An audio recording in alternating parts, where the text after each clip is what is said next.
नमस्कार साथियों, मैं कृष्ण। आप देख रहे हैं अपने YouTube channel Krishna sir GS knowledge में। साथियों, आज भारतीय संविधान की अनुसूचियों की बात करेंगे। तो मूल संविधान में 8 अनुसूची थी। अभी टोटल कितनी अनुसूची हैं?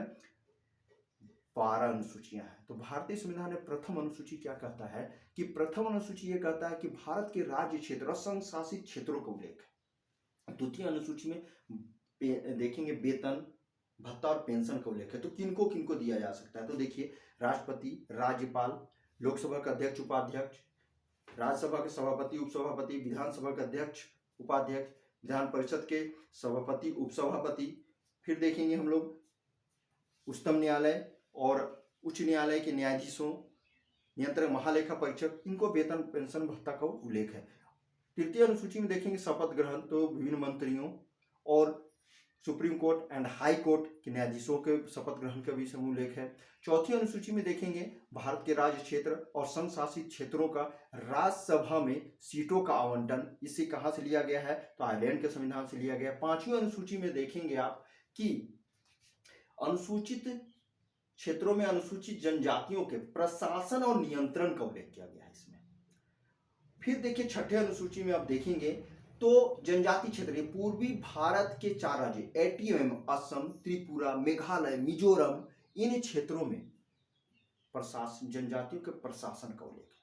7वीं अनुसूची की बात करें, अनुच्छेद 246 में बोला गया है कि शक्तियों का बंटवारा, केंद्र और राज्य बीच शक्तियों का बंटवारा। साथ ही सरकारें इसमें अपने कर भी ले सकती हैं और शुल्क भी ले सकती है, इसका उल्लेख है। और इसके अंदर 3 अनुसूचियां रखी गई है। तो 3 अनुसूचियों को 3 भागों में बांट दिया गया है। 3 अनुसूची को कौन कौन 3 अनुसूची है? संघ सूची, राज्य सूची, समवर्ती सूची। तो संघ सूची में कानून बनाने का अधिकार केंद्र सरकार को है और इस पर जो विषय आए, कुछ महत्वपूर्ण विषय देखें जैसे प्रतिरक्षा, रेलवे, परमाणु, ठीक है, ये सारे चीज संघ सरकार के अंतर्गत आते हैं। फिर देखेंगे इसमें मूल संविधान में 97 विषय थे, वर्तमान में 100 विषय है। राज्य सूची के विषय पर कानून बनाने का अधिकार राज्य सरकार को है, लेकिन राष्ट्र हित के मामले में केंद्र सरकार इस पर कानून बना सकती है। मूल संविधान में देखें तो 66 विषय थे, वर्तमान में 61 विषय है। इसी तरह आप समवर्ती सूची के विषय में भी देखेंगे। समवर्ती सूची के विषय पर कानून बनाने का अधिकार केंद्र सरकार, राज्य सरकार दोनों को है, लेकिन अगर कानून दोनों बनाए हैं समान रूप से हो तो केंद्र सरकार कानून को मान्यता दी जाती है और केंद्र सरकार कानून लागू होने के साथ ही राज्य सरकार द्वारा बनाए गए कानून स्वतः निरस्त हो जाती है। और इसमें खासकर देखेंगे मूल संविधान में 47 विषय थे, वर्तमान में 52 विषय थे। इसके अंतर्गत एक महत्वपूर्ण चीज विषय है जो एग्जाम में पूछा हुआ है कि शिक्षा समवर्ती सूची में, और ये 42वें संविधान संशोधन 1976 के तहत समवर्ती सूची में रखा गया। 8वीं अनुसूची तो भारत में भाषाओं का उल्लेख है, ठीक है। तो मूल संविधान में 14 भाषा थी, वर्तमान में देखेंगे कितने भाषा है? 22 भाषा है। तो 1967 ईस्वी में 21वें संविधान संशोधन के द्वारा सिंधी को 15 भाषा के रूप में शामिल कर लिया गया। फिर देखेंगे हम लोग 71वें संविधान संशोधन 1992 के द्वारा आप देखेंगे कोंकणी, मणिपुरी, नेपाली को शामिल किया गया। फिर देखेंगे 2003 में 92 कॉन्स्टिट्यूशनल अमेंडमेंट एक्ट 2003 में 4 भाषाओं को रखा गया। किनको? मैथिली, संथाली, डोंगरी और बोडो को शामिल कर लिया। इस तरह 22 भाषा हो गए, इसमें अंग्रेजी का उल्लेख नहीं है। 9वीं अनुसूची की जो बात करेंगे तो 1951 ईस्वी में भारत के देश में संविधान का प्रथम संशोधन हुआ था, उसके अंतर्गत 9वीं अनुसूची को शामिल किया गया संविधान में। और इसमें आप देखेंगे भूमि सुधार से संबंधित चीजों को और अन्य चीजों को भी इसमें रख दिया गया और इससे बोला गया न्यायालय में इसे चुनौती नहीं दी जा सकती है।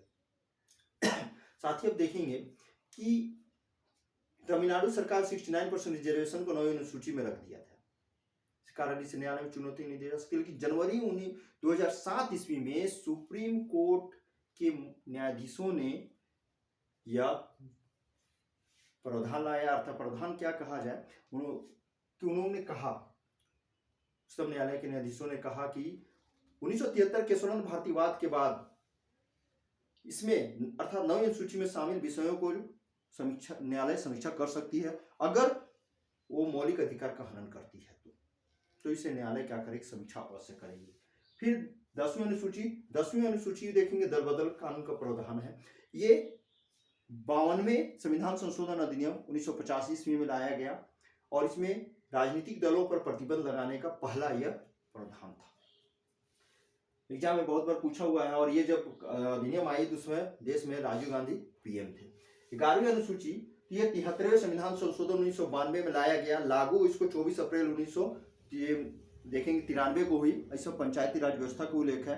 नीति निर्देशक तत्व के अंतर्गत अनुच्छेद 40 में पंचायत का उल्लेख है और इसमें देखेंगे कि 29 विषय शामिल है और इसको 11वीं अनुसूची जो पंचायती राज व्यवस्था का उल्लेख है, जो भाग 9 अनुच्छेद 243 क से त तक का उल्लेख है, क से अन्ना तक का उल्लेख है।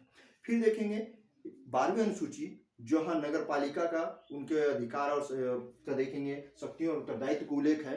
तो यह 74वें संविधान संशोधन 1992 में तो इसे लाया गया, लेकिन इसे लागू कब किया गया तो 1 जून 1993 ईस्वी को लागू किया गया। यह भी संविधान के भाग 9 के क में इसका उल्लेख है। भी अनुच्छेद देखेंगे 243 का त से 243 का यह 6 तक का उल्लेख है। तो साथियों ये आपके एग्जाम में बहुत इंपॉर्टेंट है, आप इसे माइंड में एकदम बैठा लीजिए। एग्जाम में यहाँ से पूछा ही होगा क्वेश्चन, चाहे वो यूपीएससी हो, जेपीएससी हो या पीसीएस एग्जाम हो, एसएससी हो, छोटे छोटे एग्जामों में भी ये सब पूछते हैं, यहाँ से क्वेश्चन आता है। तो वीडियो आपको कैसी लगी साथियों, अवश्य शेयर करें, लाइक करें, कमेंट करें, सब्सक्राइब करें। नमस्कार।